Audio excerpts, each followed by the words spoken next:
Hello दोस्तों, बहुत बहुत स्वागत है आपके अपने चैनल शारदा स्टडी पॉइंट में। आज हम पढ़ने वाले हैं क्लास 12 की सिविक्स और इसका चैप्टर फर्स्ट पढ़ने वाले हैं शीत युद्ध का दौर। इसका पार्ट फर्स्ट मैंने पहले ही अपलोड कर दिया था। अब मैं इसका पार्ट सेकंड अपलोड करूँगी। पार्ट फर्स्ट में मैंने आपको बताया था कि शीत युद्ध क्या था। मैंने बताया था शीत युद्ध दो गुटों के बीच में, अमेरिका और सोवियत संघ के बीच में विचारधाराओं की लड़ाई थी। क्या थी? अमेरिका और सोवियत संघ के बीच में विचारधाराओं की लड़ाई थी। तो अब और बताया था क्यूबा मिसाइल संकट, एंड आपको बताया था कि इन्होंने किस किस देश को अपने में शामिल किया और इनको क्या लाभ थे। तो नेक्स्ट मैं आपको बताने वाली हूँ। देखिए, अमेरिका ने अपनी तरफ से एक संगठन की स्थापना की, यानी जब शीत युद्ध चल रहा था इस दौर में दोनों गुटों ने कई संगठनों की स्थापना की। तो इसमें से एक अमेरिका ने संगठन की स्थापना की, नाटो। किसकी स्थापना की थी? नाटो की स्थापना की थी अमेरिका ने। और नाटो की फुल फॉर्म क्या है हिंदी में? उत्तरी अटलांटिक संधि संगठन, ठीक है। और इसकी स्थापना हुई थी 4 अप्रैल और इसमें 12 सदस्य थे। अब इसका उद्देश्य क्या था? सभी 12 सदस्य मिलजुल कर रहेंगे और संकट आने के समय एक दूसरे की सहायता करेंगे। यही इनका उद्देश्य था। जब शीत युद्ध चल रहा था तो अमेरिका ने एक संगठन की स्थापना की, नाटो, और जिसका क्या उद्देश्य था कि जो भी इसके 12 सदस्य हैं वह मिलजुल कर रहेंगे और संकट आने पर एक दूसरे की सहायता करेंगे। तो अब सोवियत संघ कौन सा चुप बैठने वाला था? सोवियत संघ ने भी एक संधि का संगठन कर दिया। किस संगठन की स्थापना कर दी सोवियत संघ ने? वार्सा संधि की, ठीक है। और इसकी स्थापना की उसने 1955 में, यानी 1945 में तो अमेरिका ने नाटो की स्थापना की थी और 1955 में सोवियत संघ ने वार्सा संधि की स्थापना कर दी। अब इसमें वार्सा संधि में के क्या उद्देश्य थे? उद्देश्य यह थे कि नाटो का सामना करना, यानी अमेरिका ने जो संगठन की स्थापना की थी उसी का सामना करने के लिए सोवियत संघ ने वार्सा संधि की स्थापना कर दी। अब सीटो, ये भी अमेरिका की एक संगठन था। सीटो, दक्षिण पूर्वी एशियाई संधि संगठन। क्या बोलेंगे इसकी फुल फॉर्म हिंदी में? दक्षिण पूर्वी एशियाई संधि संगठन। इसकी स्थापना हुई थी 1954 में। इसमें कौन कौन से देश शामिल थे? America, Philippines, Australia, Britain, France, Pakistan, Thailand, New Zealand, ये देश शामिल थे इसमें। और ये अमेरिका की तरफ से था सीटो। और इसका उद्देश्य क्या था? दक्षिण पूर्वी एशियाई देशों में साम्यवादी प्रभाव को रोकना, यानी जो भी दक्षिण पूर्वी एशियाई के देश थे उन समय सोवियत संघ की विचारधारा समाजवाद को रोकना। मैंने पार्ट फर्स्ट में आपको बताया था समाजवाद और पूंजीवाद, आप देख सकते हैं। और ये 1977 में समाप्त हो गया था, यानी 1954 में ये शुरू हुआ और 1977 में समाप्त हो गया। अब इसके बाद अमेरिका ने इस स्थापना के बाद एक और स्थापना की संगठन की, सेंटो, केंद्रीय संधि संगठन, और इसकी स्थापना की थी इसने 1955 में। उद्देश्य था सोवियत संघ को मध्य केंद्र से दूर रखना, यानी इसी में भी वही वाली बात आ गई कि यह मतलब हर एक तरीके से, किसी भी तरीके से अपने जो भी इसके अंडर में देश थे उन सभी देशों में साम्यवाद के प्रभाव को रोकना, यही अमेरिका का एम था। और सोवियत संघ भी पूरी कोशिश करता था कि हमारे जितने भी देश हैं उन सब में पूंजीवाद ना फैले। तो ये इन दोनों के बीच विचारधाराओं की लड़ाई थी।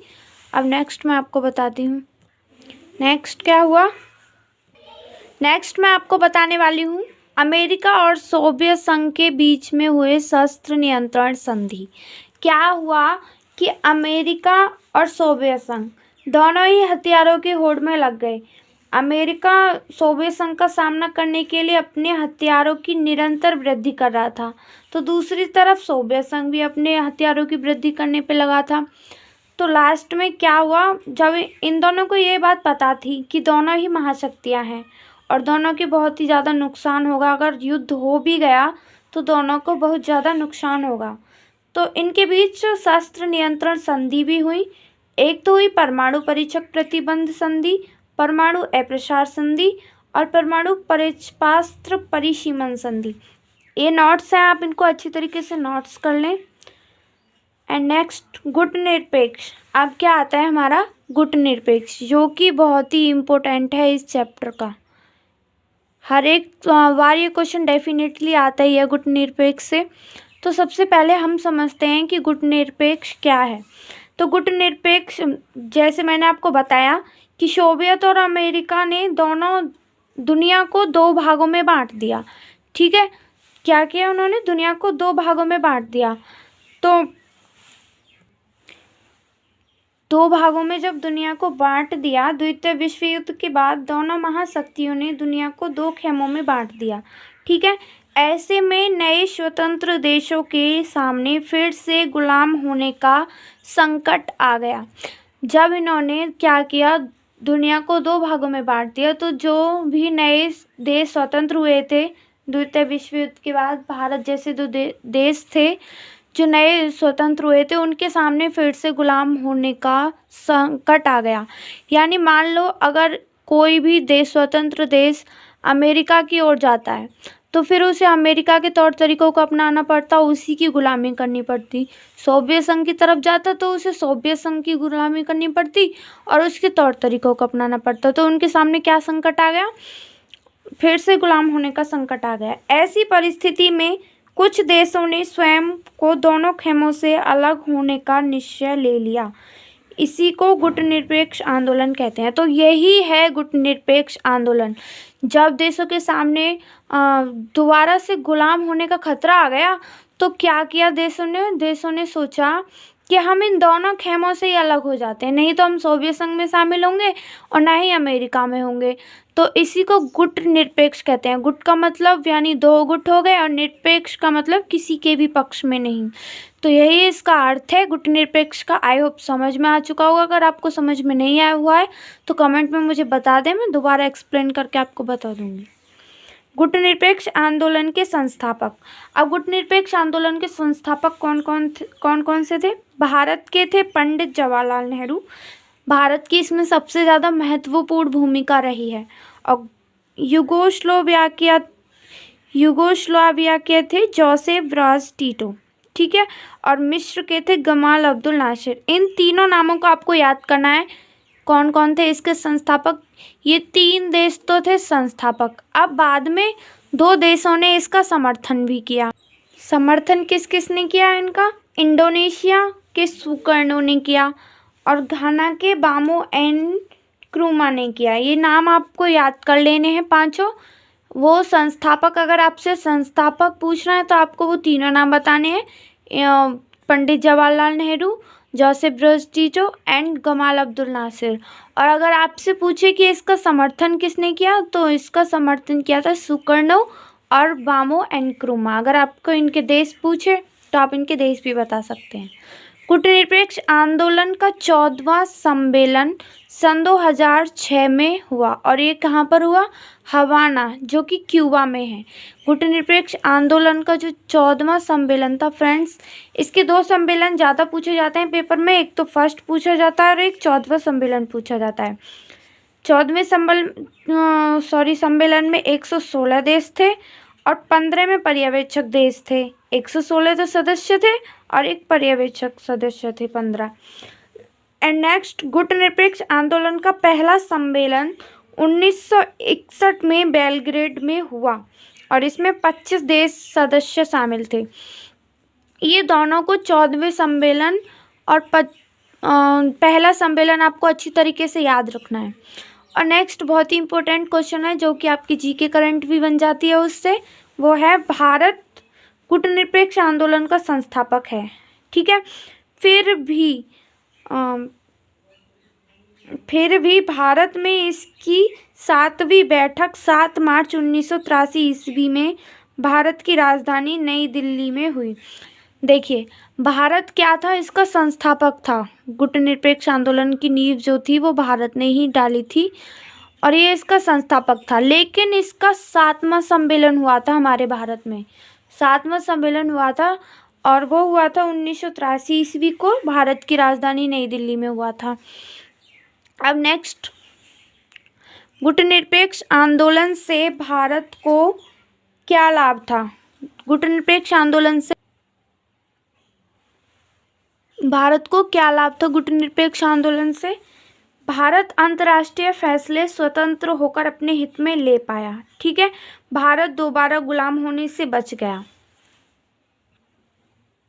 भारत दोबारा गुलाम होने से भी बच गया।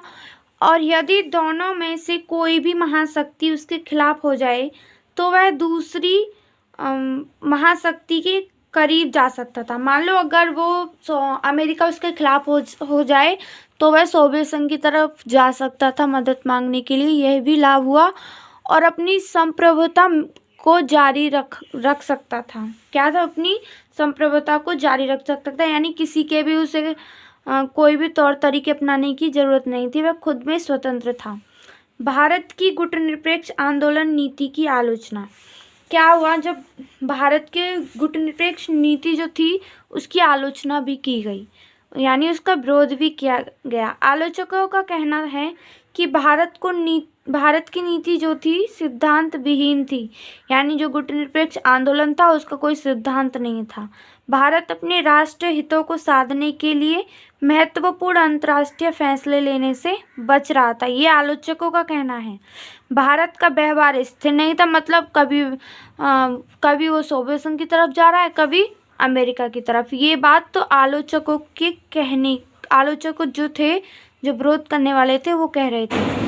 जब 1971 ईस्वी में भारत और पाकिस्तान के बीच युद्ध हुआ तब भारत ने सोवियत संघ से संधि कर ली, जो कि गुटनिरपेक्ष आंदोलन के विरुद्ध माना जाता है। ठीक है, अब देखिए क्वेश्चन, गुटनिरपेक्ष आंदोलन न तो पृथकवाद है और न ही तटस्थता। यानी ये क्वेश्चन आ सकता है कि अपने उत्तर की विवेचना कीजिए कि गुटनिरपेक्ष आंदोलन न ही वो है पृथकवाद और न ही तटस्थता। तो पहले पृथकवाद का अर्थ समझते हैं।